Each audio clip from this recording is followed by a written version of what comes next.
Welcome to the Road is Dead podcast. I'm your host, Rob Curtis, here in the studio with Leah Sanda. And joining us remotely, we have Tim Strelecki.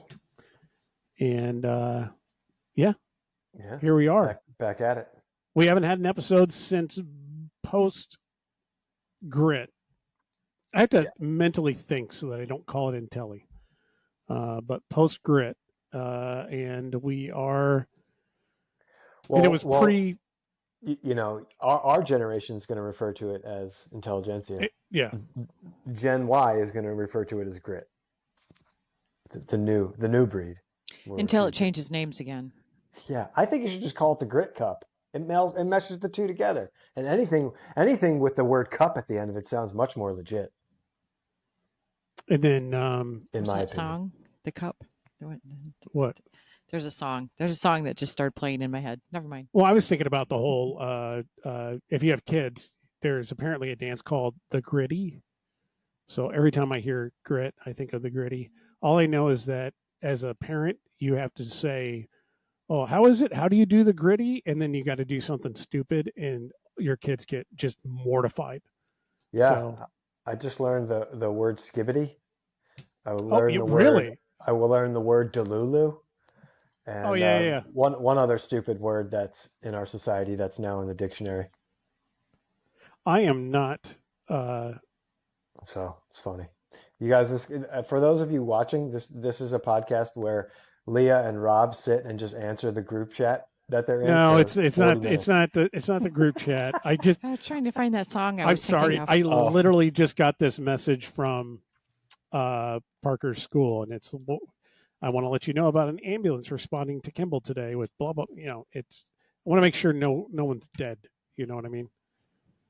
Because they had a hold in place drill, and this is what having a kid these days is all about. But anyway, apparently somebody just had a medical situation. So anyway, I hope everyone is doing well. We did our pre-Little Apple show. We do a little Apple recap. If we want, I'm going to make it super quick. You mind if I go first? Go for it. Even though it is ladies first. You're holding the spoon. Pen. Just go. Oh, is that a drug reference that I don't understand? I have a feeling that's a drug reference I don't understand. No. It was what it was. We had 50. We did the 50K. USAC went at it pretty solid. Kenny joined us. And we had a very large CIMET contingent. They were not supposed to run us with the juniors. The juniors were supposed to go off 1 minute before us. That did not happen. They ran us together, which completely changed the dynamic because juniors are juniors. You know, they race with all instinct and they don't know anything other than going hard at all times. So that made it a little bit different. We were able to control it in the rollout. To keep it neutral, which did not happen in the 100K. From what I heard, it is very nice to have neutral rollout.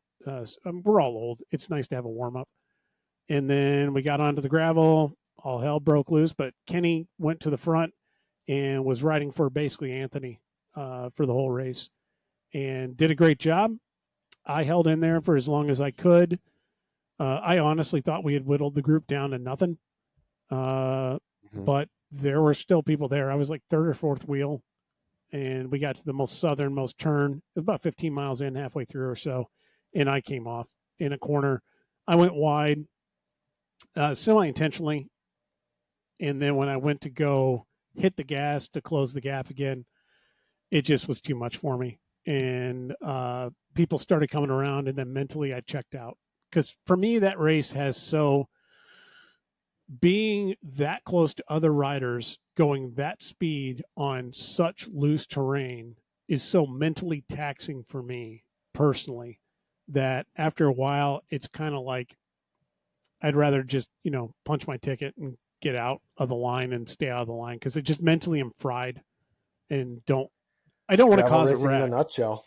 Yeah, I don't want to cause a wreck or do something stupid, and I'm getting tired enough and mentally taxed enough that I might do something stupid.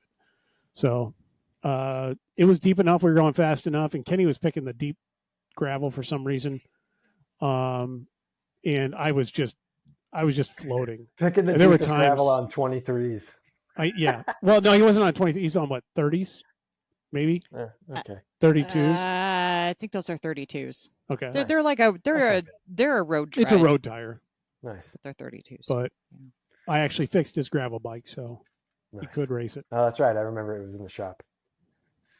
Yeah, good. But he did great. I came unhooked. There were still a lot of riders with us when that happened. I did better than last year by a couple minutes. Did you guys shred the junior field, or were the juniors ended up shredding our field? Wow.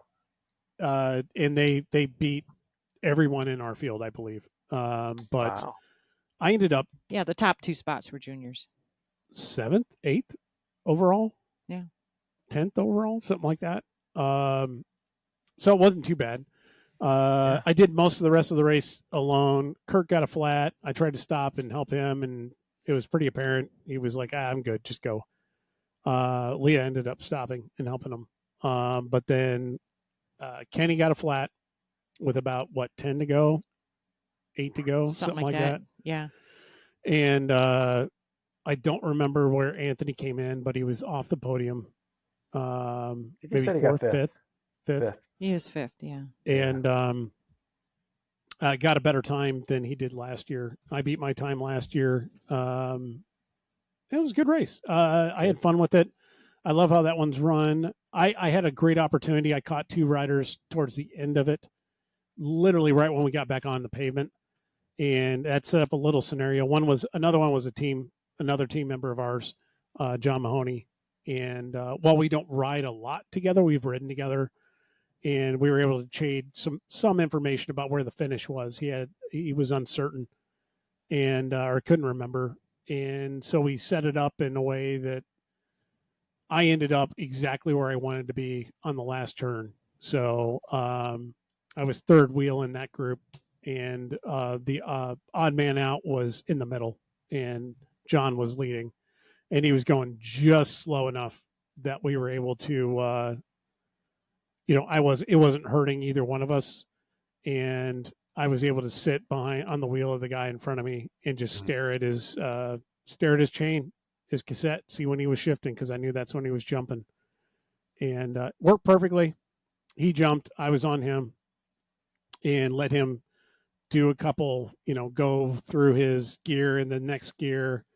And he leveled out, and you could tell when he was dying. And that's when I dropped 2 and took off and got him in the sprint. So that was fun for me. I enjoyed that part. Apart from that, all around, great event as always. Perfect weather. You couldn't have asked for better weather out there.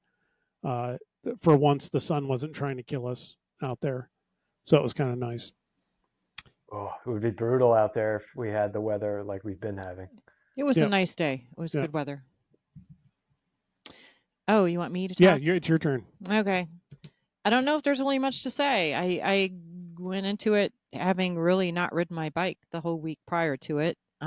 Just kind of really just shutting everything down after grit. So I had them move me from 100K down to 50K because I just wanted to ride with my friends. Really wasn't in the mood to turn myself inside out either. So that's why you selected to ride with us, because that means you're not going to turn yourself inside out. Well, I didn't for the 100. I didn't want to be out there doing the 100K. I wanted to ride with my friends, and knowing that I might not stay with everybody and I really didn't care.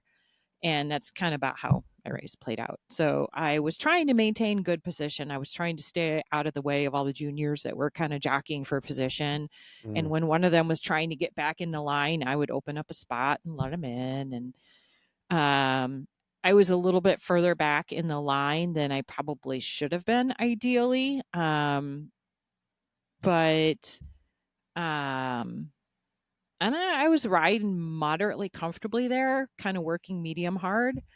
And then a rider slid in the gravel in a turn, kind of in front of me, Case Holtman. Case, you're listening, Case. I mean, he got back on.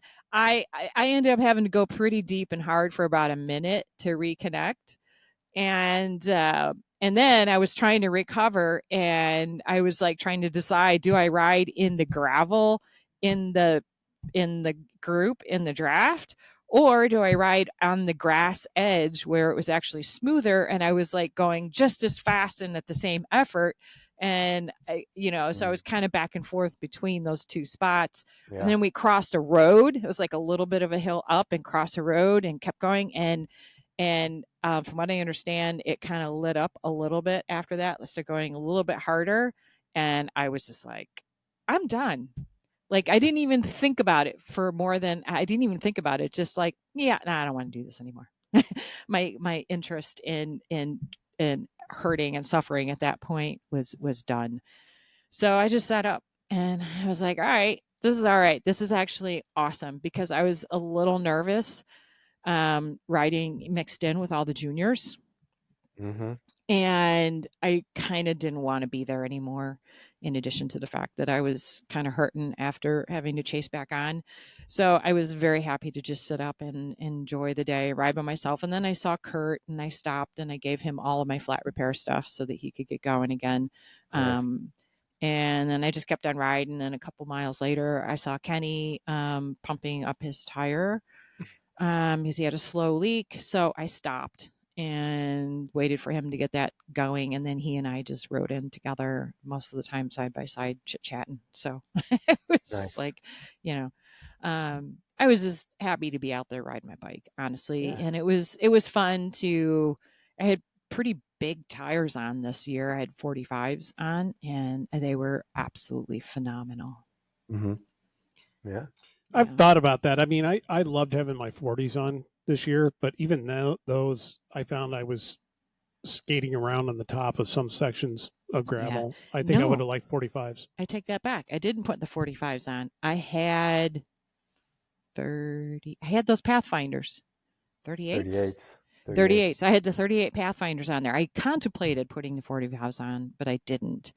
So then you nailed your pressures on the 38s then, if it was comfortable. Yeah, it was perfect. It was perfect. Good. I went I went with the Wolf Tooth pressure calculator, and I pretty much went right per that, and it was perfect. So if you all are listening, whatever pressure calculators you guys like, wouldn't mind hearing from you. I know you have used the Silca. I've used the Silca quite a bit. But you say it's a little high. I think it's a little high too. I think Silca is high for gravel. I think Wolf Tooth is better for gravel, in my opinion, for myself personally.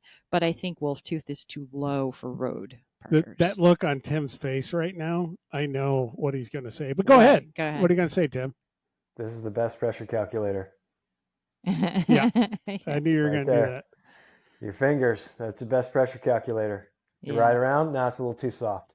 Ride around, now it's too hard. I do that. I used to do that. I find you just stare at numbers too much, and then you just get confused. You just get confused.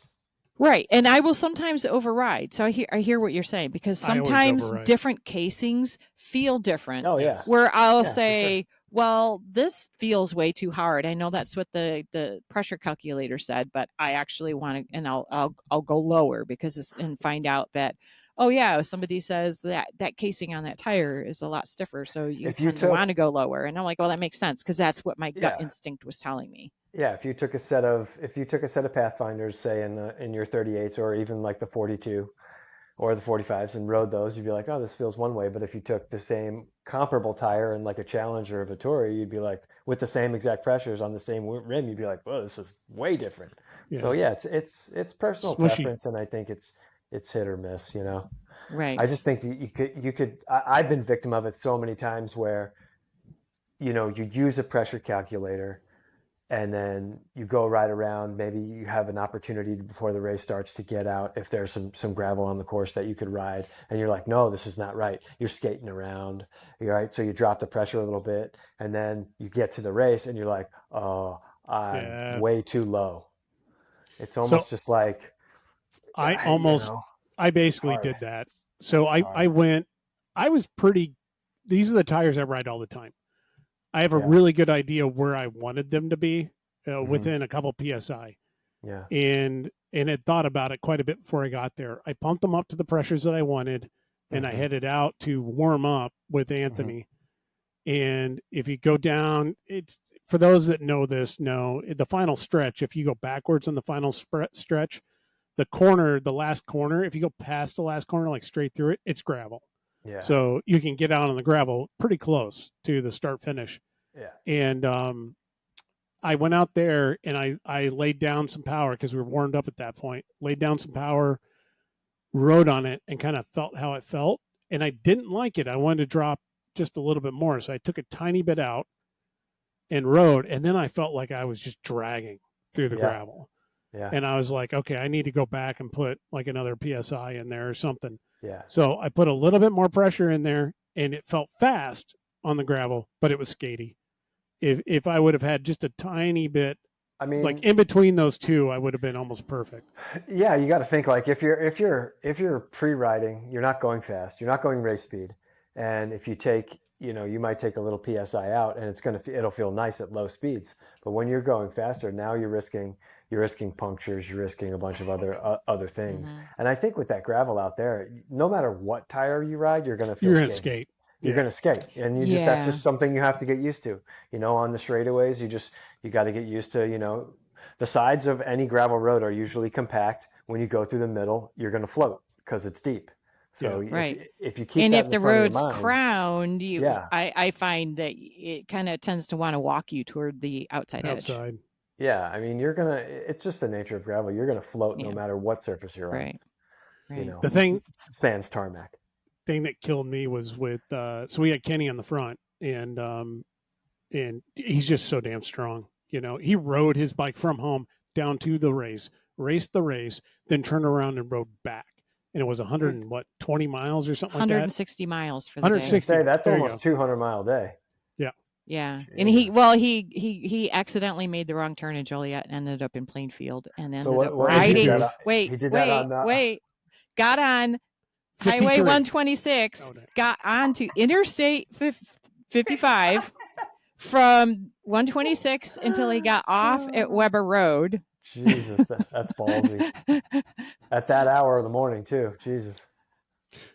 Kenny. Well, it was, yeah. I mean, but he would get on some chewing gum and one water bottle? Pretty much. I think we made him take a water bottle this year. He had one in his pocket. Okay, that's awesome. He had good water. for him. He didn't have a cage, but he had a water bottle. So that's good. Good for him. He ended up. He would get on the front, and the way that he is, I told everybody, but I have to kind of explain it a little bit, and I haven't told him this, so he's hearing this. If he's listening to this for the first time, but he was picking sections of the road that we all know, if you've ridden a ton of gravel, are a bit deeper in the gravel.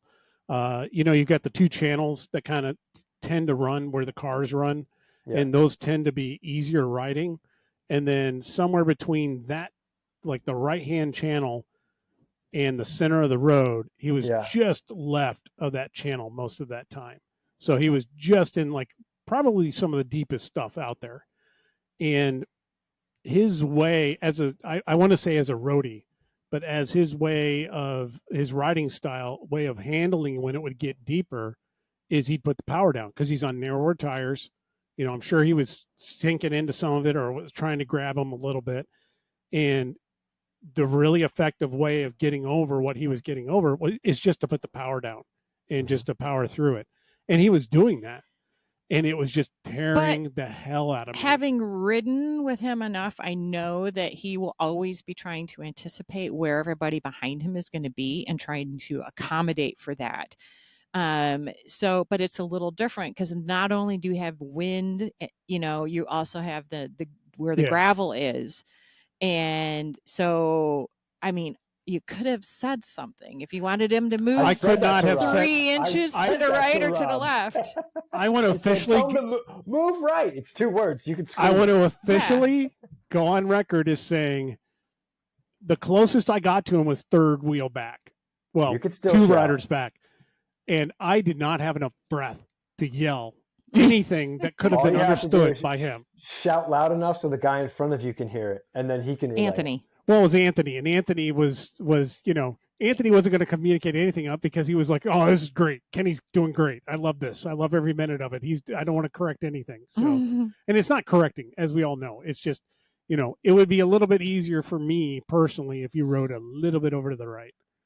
But there were sections where I think if we would have gotten on the edge, you need some sort of device on him that is synced up to the buttons on your shifter, so that you can push one and make it buzz on one side of him and shift the other to buzz on, and that moves him like a rudder, Right. You get this a little right, a little left, or just wear a radio, move right. Yeah. and again, wear a radio so that we can do well in the move right. 50K USAC race. Okay. Hey. Sure. It's like wearing radios so that we can dominate the 4.5s. That's your state championship. That's why you had a squad of 15 dudes. But there's no state championship on the line.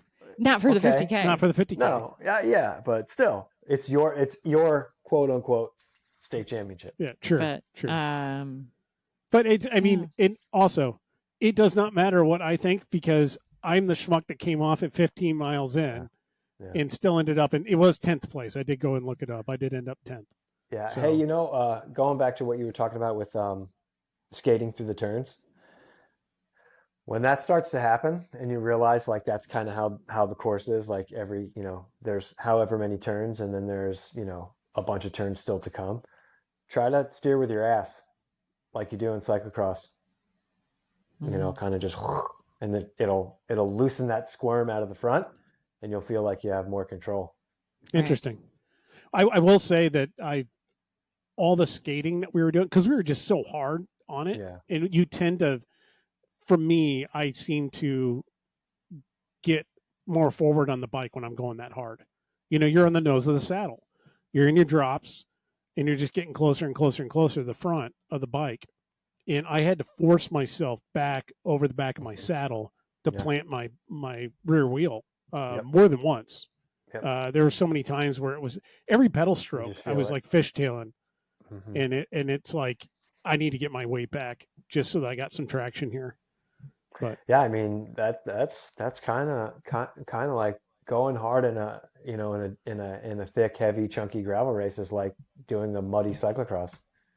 Yeah, you just got to sit back and just drag race it. Tractor pull it, muscle it out. Yeah, I get it. Did I cut you off? Did you finish with your? No, you didn't. Did you? I apologize.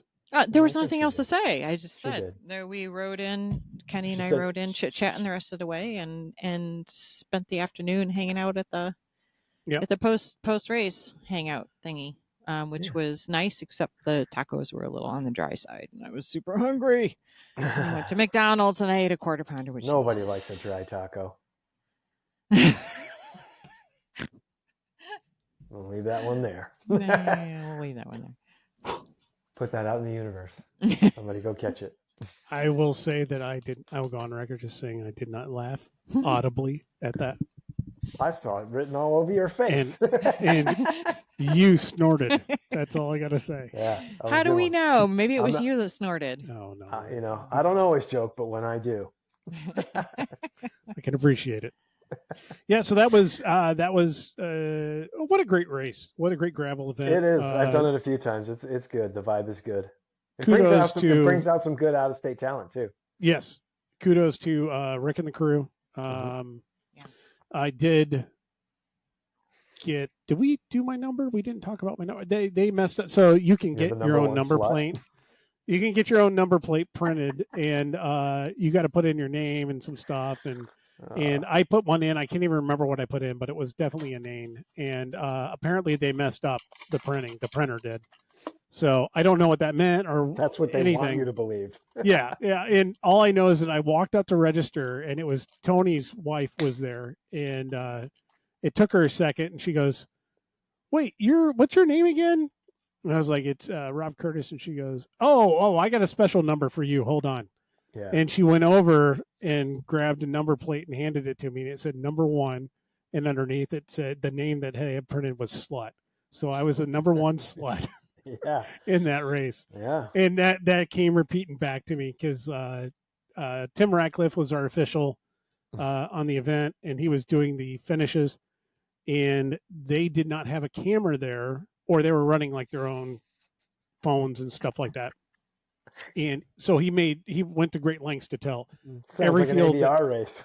Yeah, well, he went to great lengths to tell every field that started, hey, if you come in a group, Yeah. you really need to like shout your number out to us or come back around and make sure that we got your numbers as you came across. Wow. Yeah, like we'll know the order, but we may not know whose number was what or what have you. So he put a lot of stress on making sure that we called out our number as we went by. And during that little sprint I was talking about, I was so happy I got that sprint. And I'm coming across the line alone, but I look up and Tim is there, and he's like pretending like he can't see my number and stuff because we had talked about my number before the race. Yeah, yeah. And he's like, "What number is that again?" So I yelled something obscene to him, but he enjoyed it. So yeah, it was a good event. The good weather this year, everything was awesome. Can't wait till next year. Actually, yep, I'm excited. But hey, gravel trails off. We're in the last throes of road season, if we'll call it road season. To me, road season ended August 1st because that's the beginning of, that's Kelly Richter Day. That is the beginning of cyclocross. So I already have cyclocross in the mind, but there is another road criterium in our area this weekend, the Commercial Street Crit, which registration is already closed for it. The race is tomorrow. Hopefully I get this out before I walk out the door today. If not, this will be going out after the race has already taken place. I would apologize on that, but it was very nice that we got a chance. Tim and I talked about this at great length yesterday, but yesterday morning I texted Sean Metz, who is running the race, a friend of ours and friend of the show. And I basically, I don't remember how I started it, but I said something to the effect of, I know I haven't registered for it yet. I will register for it. But he was running a combined 4-5 with Masters 4-5 field together. And I said, when you do that race, you're going to pull 70 to 80% of the people in it. It's going to be the largest field of the day. You're going to pull like 70% of the field within 10 laps. And I'm going to be one of those guys pulled. And, I understand that basically what I'm giving you is a donation. Just, that's kind of why I've been dragging my feet, but I am going to register and you will see me there. And I said, hey, in the future, it works better if you have the Masters 4-5 separated and not make it a scoring exercise after the fact, but you run it as a separate field. And really, you should do what we did at Cobb Park, where you ran the Masters women with the Masters 4-5 men. And he goes, yeah, let's do it. And I was like, what do you mean? He goes, I'm not really good on the bike reg stuff. I'm like, well, if you need help on the bike reg stuff, I know how to do that. And he goes, yeah, okay, so let's do it. For this weekend? He's like, yeah, go ahead and move it.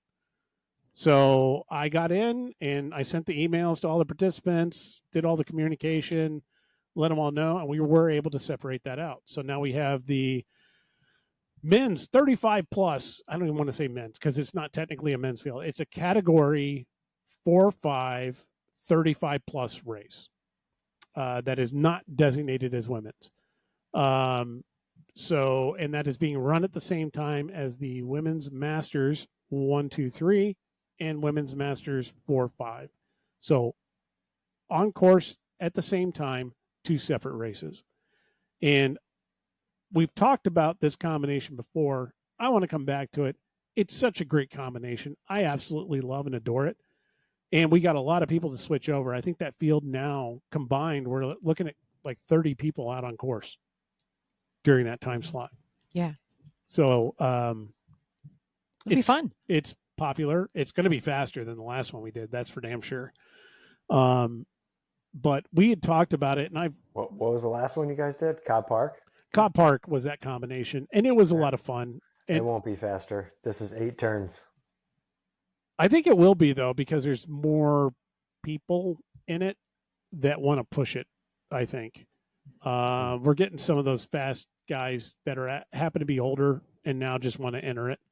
So, I mean, we had less than 20 people, or around 20 people at Cobb Park, 16 to 20 in that range. Yeah, something like that. You know, and this is going to be 30-ish, you know, another 10 people or so. So, although I did look, this is not a clean cut way of looking at it, but if you go to roadresults.com and you go at a race predictor and you put in the bike reg race, it will predict the race based on road information and data. It's definitely not as accurate as the cyclocross stuff. But the big thing that I noticed from there is that if you don't have any results for a particular rider, it'll show you that there's no results for that rider. And I noticed there's like 10 people in that race that have no results. So doesn't necessarily mean they've never raced before, but it's usually a pretty clear indication that they haven't raced before. So we may have quite a few new racers in that field. So it should be fun, should be interesting. I'm looking forward to it. I think that more things like this need to happen. And Tim and I had a very long and nuanced conversation about this yesterday.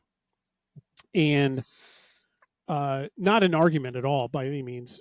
We both kind of see differently. Tim is definitely looking at the what I call the pointy end of that field, or those that are progressing through the sport, as in developing, getting faster, and wanting to compete at higher levels.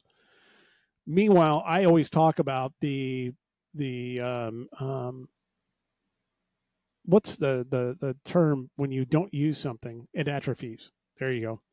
I'm looking at the side of the field that is atrophying, you know, where it's individuals that I don't know how I explained it to you yesterday, or tried to explain it to you yesterday on how I'm looking at it, but it's the individuals that still want to race, that enjoy the idea of racing, really want to go out and do it. But the idea that, I mean, they're men, they're 4s, 5s.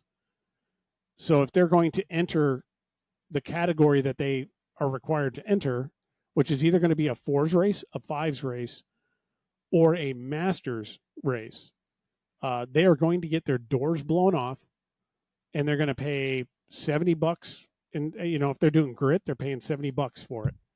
And they're racing, you know, 10 laps. And they're getting pulled almost immediately. And it's enough that they lose the passion for the sport. They don't want to do it, and they don't come out, and they don't race. And it's like we have no home for the guys that have gotten slow and aren't, even though they're trying and they're wanting to race, they can't even just like enter a race. So what was the argument?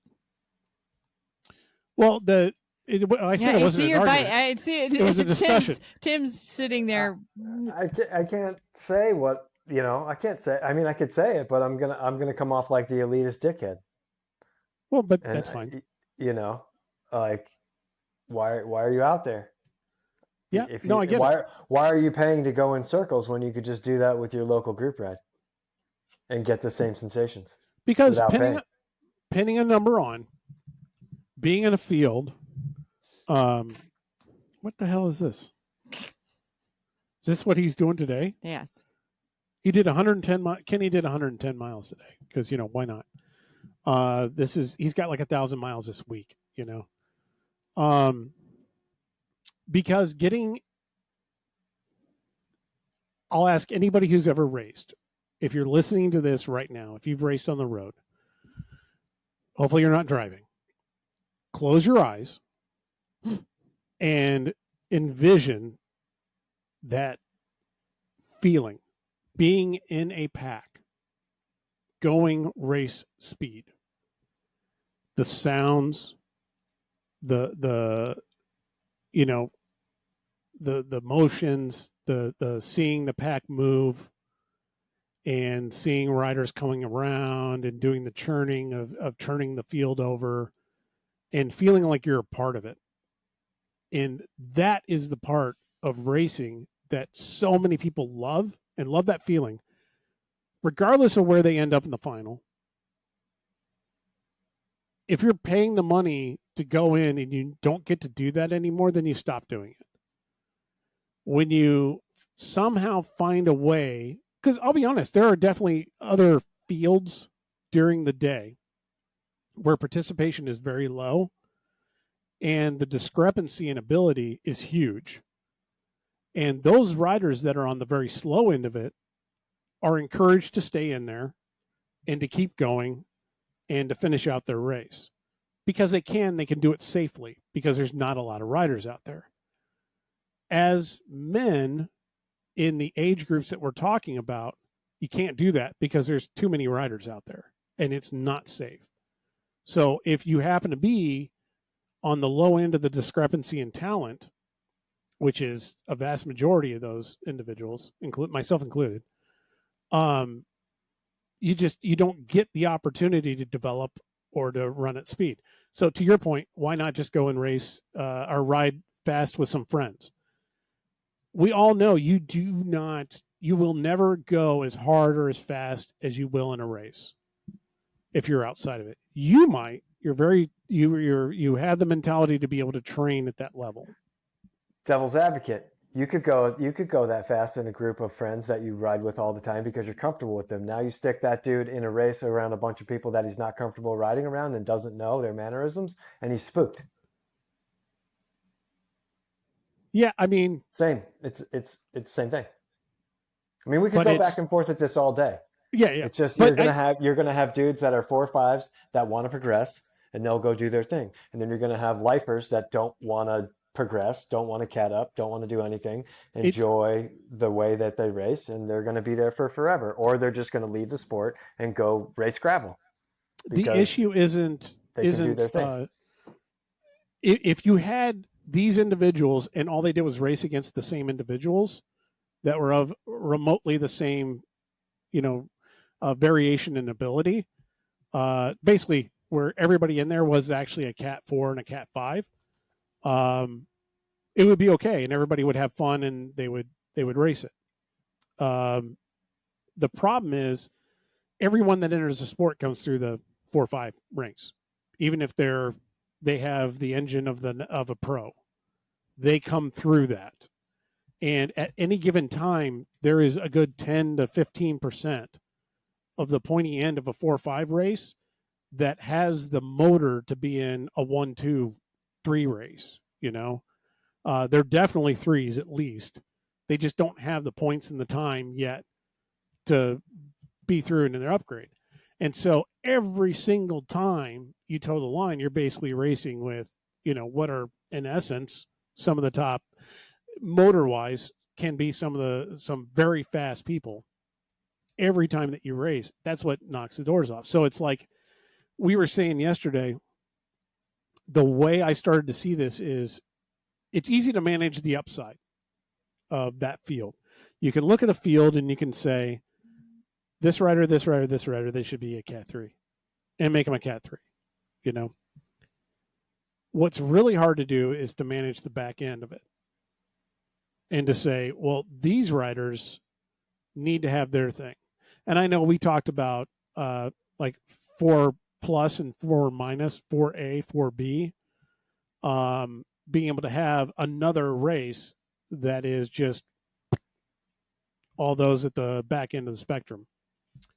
The way that we're doing it now is we're throwing a master's designation on it, knowing full well that there are definitely masters in the 4s, 5s that are on their ways to 1s, 2s, and they could easily, register, enter the field, and blow the doors off of everybody. And that will probably happen tomorrow, But we tend to find that when we throw the master's designation on it, it tends to slow down enough and become reasonable enough.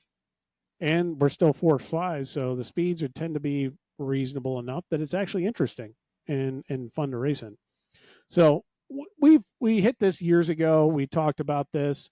If you guys have ideas on how to make this better, or how to address riders like that, because I know no one wants to go out of their way to embrace that particular subset of riders, but these are the ones that actually want to show up and pay money. Everyone else that we're trying to become more welcoming to and to embrace and provide opportunities to have a race. They have tons of opportunities now. We have made all sorts of opportunities. They still don't want to race. Maybe more outreach, maybe this, maybe that, but there is definitely a group of individuals that definitely want to race that are not being served by the current structure in any way, shape, or form. That's my soapbox. That being said, I will show up tomorrow and I will race. Nothing. You guys have nothing. You guys are bored to death of this.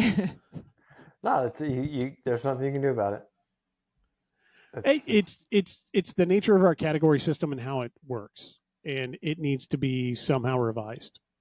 But I don't think that there's a way to revise it to ever address that. That's why they created Cat 5. And it didn't get rid of it. It didn't make it any better. But then again, we treat 1s and 2s the same. So we effectively have 3 categories. We have the 1s, 2s, Cat 3s, and then the 4s, 5s. It's a 3-category system. Always has been, always will be. Yeah. It will always be that way unless there is somebody at the races watching racing happening and then physically managing who is in what group. And that's just not going to happen. Yeah. It used to happen. No. But it's not going to happen anymore. Nope. So anyway. Yeah. I mean, most of my racing career, women's racing was a 2-category system. If that. Yeah. And many made the argument that because of the low numbers, that was plenty. Right. And yet you always had individuals that said, as women in the 3s field, we want our own 3s field. That was the argument, yes? You wanted a 4-5s race, a 3s race, and then the 1-2-3s. For the longest time, there was a 1-2-3. Yeah. And then there was a 4. Because there was no there Cat was 5. no 5, yeah. Yeah. So basically you had your 4s, and then once you upgraded to a 3, you were getting your doors blown off every single weekend. And if you tried to go up to like Toad or anything like that, it was just like, except that Toad had it differently. So they had a 1-2-3 and a 3-4, and that was amazing. See? So once you got to be a Cat 3, then you had an option for someplace. And then they started doing more of that, where you started seeing a 1-2-3 and a 3-4. So the 3s could decide whether or not they wanted to race up in a faster race. Yep. Or if you were trying to get upgrade points and you needed to race in the 3-4s. But then there were races that didn't do that, where they just had a 4 and then they had a 1-2-3. And that worked for a long time. And then then they started doing the 2-3s in Tele, and it was kind of for the same reason. Yeah. Once they had the 5s, now you had 4 5s. So now Toads split it, and they would do 3 4 5s for half the week, and then they'd have 2 3s for the other half of the week. And so it kind of helped, that split the categories and broke it up a little bit more. And then I think that it seems like it works constantly evolving. Yeah. And I just don't know what happened to the Cat 2-3 field this year. I mean, last year Toad's fields were massive. Huge. This year they were nothing. Still way bigger than Grit. It's interesting because there was such a huge demand for that 2-3 field. And when they created it, oh my God, women came from all over the country, and they came in to do these 2-3 fields because it was so nice to have that intermediate level of racing. But they haven't shown up. It was a huge field. It was a huge field. It did really well. And so I don't know where the shift is. I don't know if it's just people going away from racing in general, or away from kart racing in general, and they're doing other things, which is kind of my feel. And it's just, I think it's more noticeable in a women's field because it's already a little bit on the smaller side. So if you lose 30% of your field, man, it makes a big difference in how the race plays out on the women's side. where it's maybe not quite as noticeable when you're going from 100 riders to 70 riders in a men's field, but when you go from 40 to 15 in a women's field, is like, what? Yeah. It's massive. It's massive. What are you gonna do? What are you gonna do? Yep. It's the same kind of principle, though. Yeah, I would say. Yeah. It's kind of interesting. But anyway, I'm looking forward to this race. It's going to be fun. I'm going to surf wheels as much as possible and try to enjoy myself, even though I feel like I have absolutely no crit fitness. So what you're saying is I have a chance of beating you. Oh, 100%. 100%. Yes. Why don't we throw some money on the table for that one? Make a bet. Because we make a bet, she will. I already made fun of her because the second well, then that'll make you try harder. The second that she made that realization and she was like, I don't want to go hard or whatever. And I said, well, that means I could probably beat you tomorrow. And then she went, well, maybe. It's like, yeah, no, she will absolutely throw down if she knows that it means that I beat her.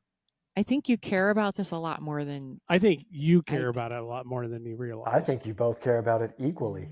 I think you're probably right. Yes. There's going to be some bitterness on each one of your parts. My reality is that I do not have any crit speed in me. I don't either right now, and I have a lot of injuries right now. I shouldn't even be racing my bike. Well, you're tomorrow. an old lady, so that's a given. You get out of bed in the morning and you have injuries. Speaking of which, cyclocross I've pretty much taken that off the table for myself. She's already changed the topic. Yeah, moved on real quick. Man, you don't want to throw any money on the table? I mean, you can talk about why are you taking cyclocross off the table. Tell that. I'm super happy to take racing off the table. Wow. You've already transitioned into that Arizona lifestyle. Checked out Patagonia. There it is. Rob's got some money on the table. For those of you listening, Rob threw some money on the table.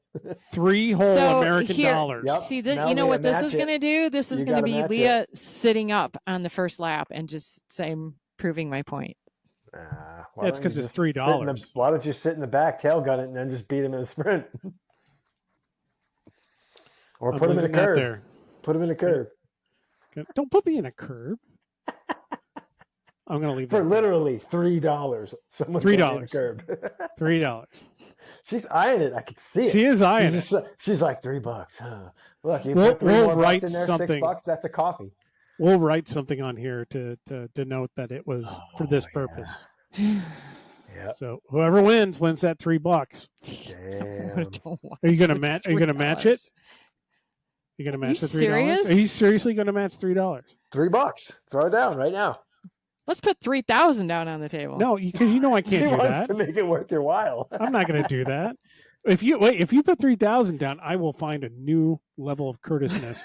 I will. I won't be putting her into the curb, but I may be recruiting somebody else to put her into the curb. For $3,000, Interesting. This is getting good now. There's a lot of things I can do for $3,000. Let's keep this momentum rolling. So anyway. So you are not going to race cross. I am not going to race. That's what she says now. Let's mark it on the calendar. It is 8/22/25 at 3:33 p.m. I have already declined. You've declined in so many ways. On the relay cross, I'm 100% not doing that. What I basically decided is we're going to see how my body feels by the end of September. I am just going to ride zone 2 and lift weights for the next month and a half. Which is cool. And if I'm in the mood to jump in a race, I'll do it. And chances are I will decide that I'm in the mood to jump into one race, and I'll realize what it feels like to do a cyclocross race when you haven't done any cyclocross race training. Yep. And I will say, well, that was stupid. Yep. I knew that was going to happen, but I just had to prove it to myself, and then that will be it. And I will do one race. So she's already gone from at 3:33. She says she's not racing cyclocross. Now it's 3:34, and she says she'll do one race. Racing cyclocross. When I say I'm racing cyclocross, that means I am training. I am managing my equipment. I am putting together a season. I am not doing that. So we have now gone from no racing to one race, and now she's may or may not do more races, just not training for it.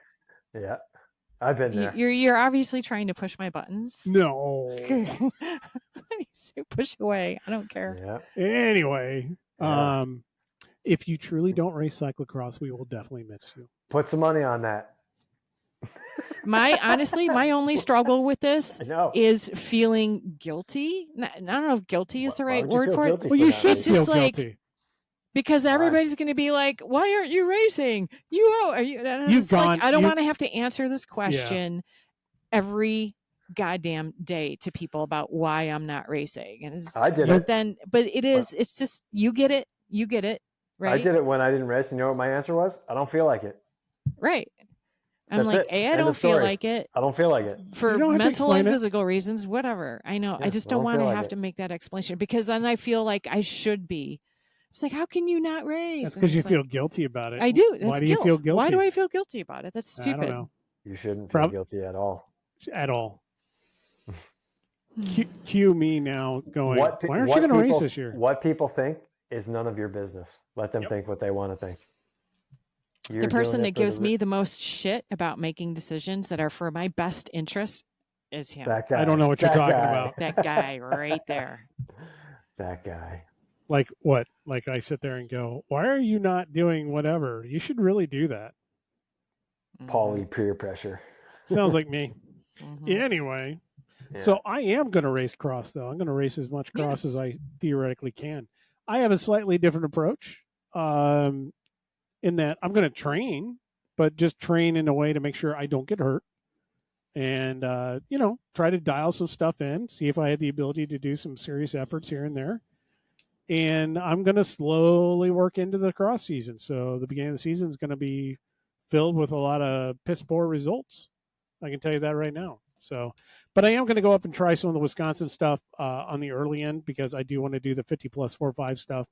I was sent a message that basically said, you do realize that there's a 3-4 in Wisconsin cyclocross that in that series that starts at like 1 p.m. or something.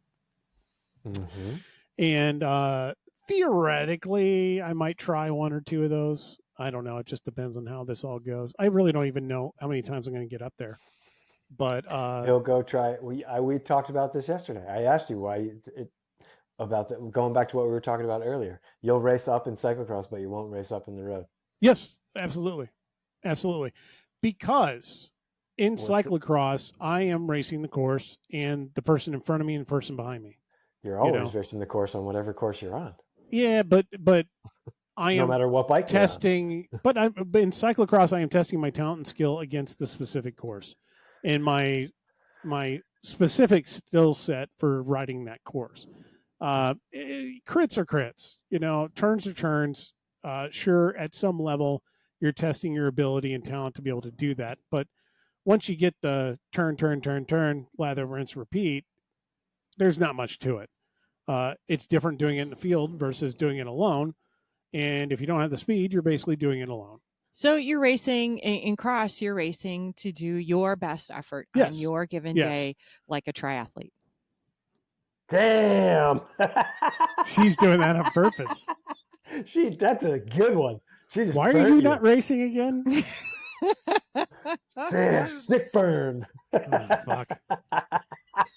I heard they're coming out with finisher medals this year, so that'll make you. No, I am. I told you I'm racing against the person directly in front of me. Mm-hmm. Always, because there's always a race there. If I'm all by myself, there's somebody in front of me. It's just, I know. In triathlons, it was always. I'm still racing against them. I'm still going as hard as I can to try to catch them. That's the same thing in the road. There's always someone ahead of you. No, because you get pulled if you're me. You get pulled in cross too. No, I haven't been pulled. You don't get pulled in cross because you're friends with all the refs. No, I got pulled once. I think last year. I think at Jackson Park. I think I got pulled. And that was one time where I was like, all right, I can do the math. I can see your point. And I guess, there were a couple races last year where I finished with a lap less than the leaders. So that is getting pulled. I will, but it's not the same. I still race for 40 minutes. It's exactly the same. You just choose to believe it's not the same. It's not the same because on the road, I can race for 10 minutes and get pulled. And that's the end of it. And then cyclocross, one lap. And cross, it's like 40 minutes. It's still the same amount of time. I'm just being told I don't get to do the last lap because it's going to go over on time. It doesn't hurt you ego as much. Yes. Bingo. Oh, I know. Bingo. I'm still getting the same amount of racing, though. I'm racing for the amount of time. I challenge you to do a 3-4 race in Wisconsin. Oh, I'll do one. And not give up. Oh, yeah. No, if I went up there to do it, I wouldn't give up. I'd ride till the end of it. That's not. Okay, you heard it here first. You heard it here first. 339. Mm-hmm. 339. 340. I got 340. Okay, we'll go 340. That's fine. Not to argue. All right. I can't wait to hear how it goes. Yeah, I got to figure out which ones I'm going to do, but they're starting in like a week and a half, 2 weeks, something like that. What's the first one, Tim?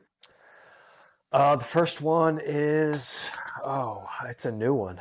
I forget, but I forget which one it is. But the second one that they have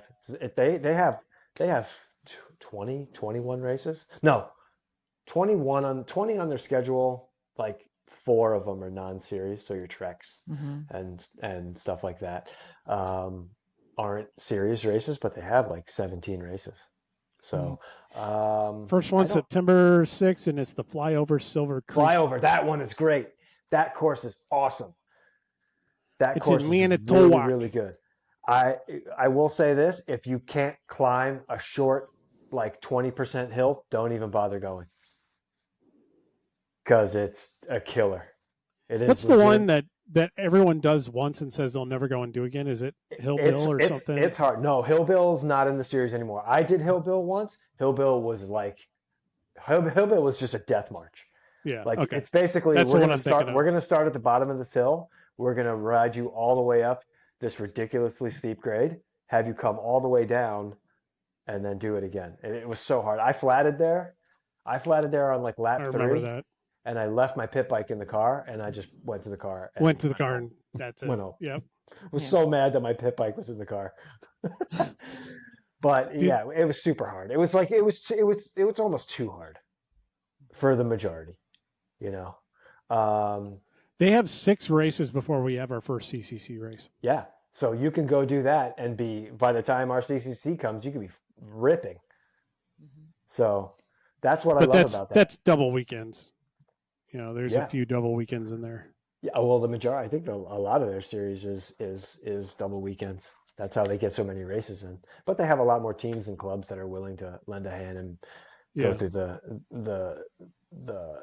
what it takes to put on a race. I think what we're going to struggle with is Trek. Trek might be down in participation this year just based off of Single Speed Worlds being the same weekend.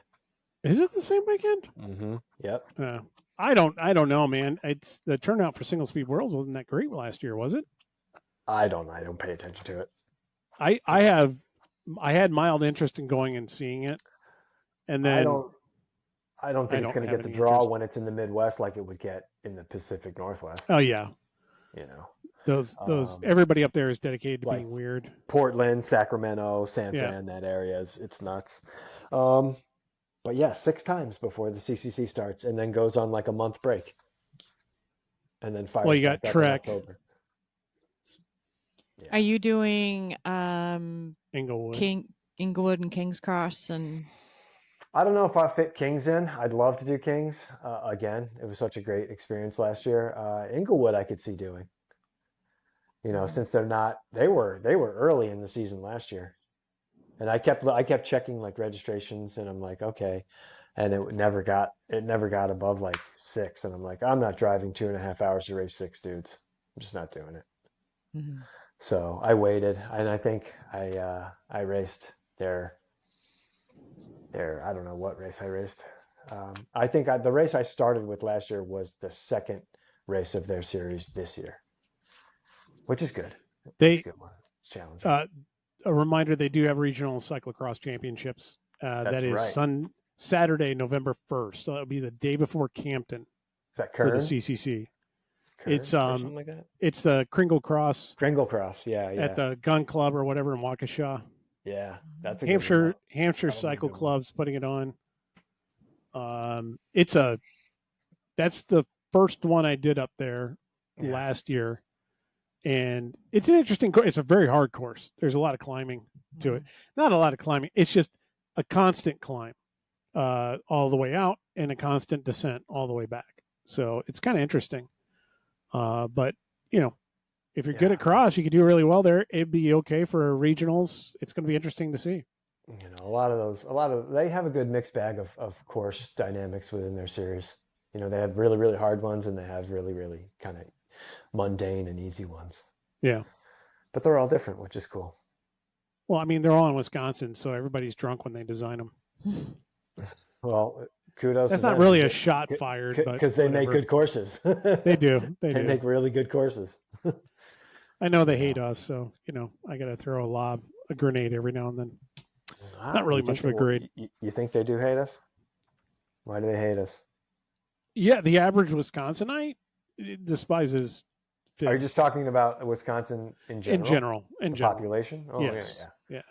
Cyclist-wise, no. I mean, we're all pretty cordial. Yeah. They like us because they beat us, you know? Right. Yeah. On average. Send us more people. They got at least an 80% win percentage over Illinois. Oh, for sure. For sure. I don't know what it is. I have no real idea what it is, but at least the average Wisconsin racer is just faster than the average Illinois racer by far. I was talking. It may have to do with the fact they have that thing called elevation up there, and we have none of it. So, or maybe it's just because they're all drunk. I don't know. I think we've talked about this. I think it's what that community offers.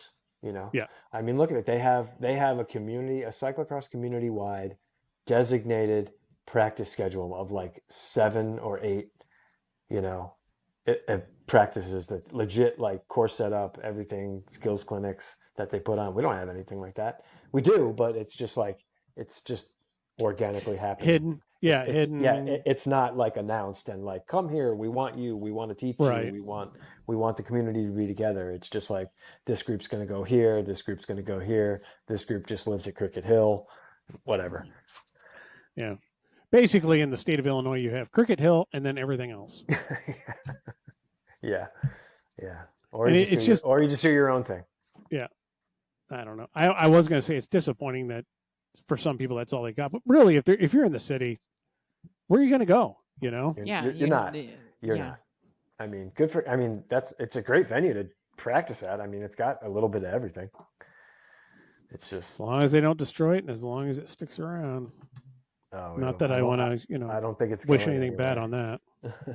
Yeah. You'll never know. Yeah, who knows? But yeah, it should be good. Should be a good season. I'm looking forward to it. Hopefully. Also, hopefully everybody is going through their gear and starting to gear up. You should know by now about treadsavvy.com.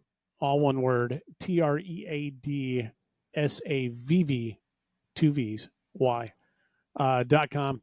We are selling cyclocross tires through there, tubeless and tubular. Got glue on there. I don't know that I got the glue listed yet. I apologize if I don't. You can always reach out to me. I can ship you glue and some brushes and get her done. But the Grit 20 code is still live right now. If you want 20% off of cyclocross tires, go to the site, put in Grit 20 when you check out, and you're going to save 20%. Also, the shipping on it, it's grossly undercharging for shipping. So I'm eating about half of the shipping on that as well right now too. So if you want 2 tires and you only want to pay $8 to get them shipped to you, hey, that's where you should go. And now's your time of year. We still have decent inventory on most stuff. I will say, I think we're out of Flandrian and TLRs at this point, but I don't know if I'm going to get any more anytime soon because I do have a lot of other tires that need to go out the door. So, reach out. If you got a club somewhere in the country, not in our area or whatever, reach out to me. I can always give you a discount code specific for your club. And for certain groups, I've talked about some cash rebates to go to sponsorship. So reach out, treadsavvy.com. And on treadsavvy.com, you can purchase some buttonhole chamois cream. As always, reach out and grab some buttonhole chamois cream.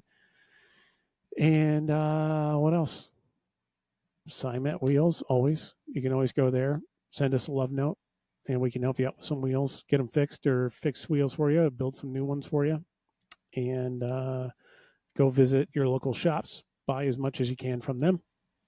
And when they can't help you out, we're here. That's what we're here for. If anybody else has got anything else to add? No. No. All right. Well, then that's it. Stay tuned for the post commercial street debrief. Yeah, we should do one of those. If you have any questions or comments, please send them along to roadisdead@gmail.com. All one word, roadisdead@gmail.com. We do read them. I read them on the toilet usually, if that appeals to you.